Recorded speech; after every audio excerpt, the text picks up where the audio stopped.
भाइयों, सेबी ने अभी कुछ रूल अनाउंसमेंट किए हैं जिसका असर सीधे सीधे बैंक निफ्टी पे पड़ने वाला है। ठीक है, और ये न्यूज़ आपको अगर नहीं पता है तो पता होनी बहुत ज़रूरी है, क्योंकि ये आपके लिए, अगर आप ऑप्शन बायर या फिर सेलर हो तो आपके लिए बहुत महत्वपूर्ण है और इसका ध्यान रखना होगा आपको सोमवार के दिन। पहले हम लोगों को जो भी बैंक के स्टॉक होते थे वो 12 स्टॉक बैंक निफ्टी में हमको देखने को मिलते थे, लेकिन अब सेबी ने स्टॉक बढ़ा दिए हैं, 14 स्टॉक कर दिए हैं। और ये महत्वपूर्ण नहीं है, सबसे ज़रूरी बात तो ये है जैसे कि HDFC हो गया, ICI हो गया, ये बड़े स्टॉक थे तो इनका वजन कम करने की बात की है।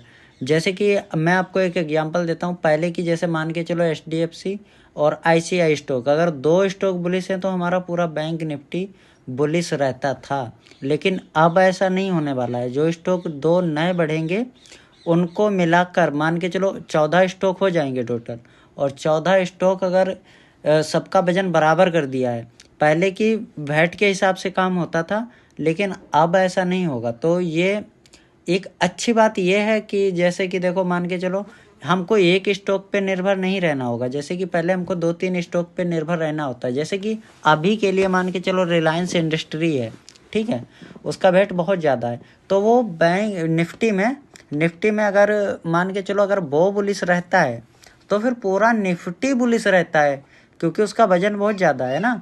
तो ये बात है, तो इसके चलते ऐसा किया गया है ताकि ऐसे इंडेक्स को एक स्टॉक से कोई फ़र्क ना पड़े। बैंक निफ्टी को हमारी जैसी इंडेक्स है वो एकदम से ना ही गिरे और ना ही इतनी तेज़ी से भाग पाए।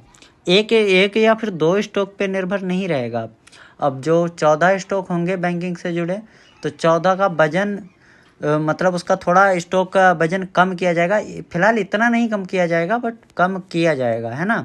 तो उससे यह सहूलियत रहेगी कि अगर गिरता है मार्केट तो इतना ज़्यादा नहीं गिरेगा, और अगर ऊपर जाता है, ठीक है, तो अगर सबके सब स्टॉक बुलिश होंगे तब तो ऊपर ज़्यादा ही जाएगा, वो तो अलग की बात है, बट वो बात नहीं रहेगी, है ना। वो वॉलेटिली नहीं रहेगी ना, मतलब जैसे कि एकदम से अचानक से भाग गया तो 1-2 स्टॉक पे निर्भर रहना सही था या फिर नहीं सही था, ये बात आप मुझे कमेंट करके बताओ। वीडियो को लाइक कर देना, चैनल को सब्सक्राइब ज़रूर से ज़रूर करना।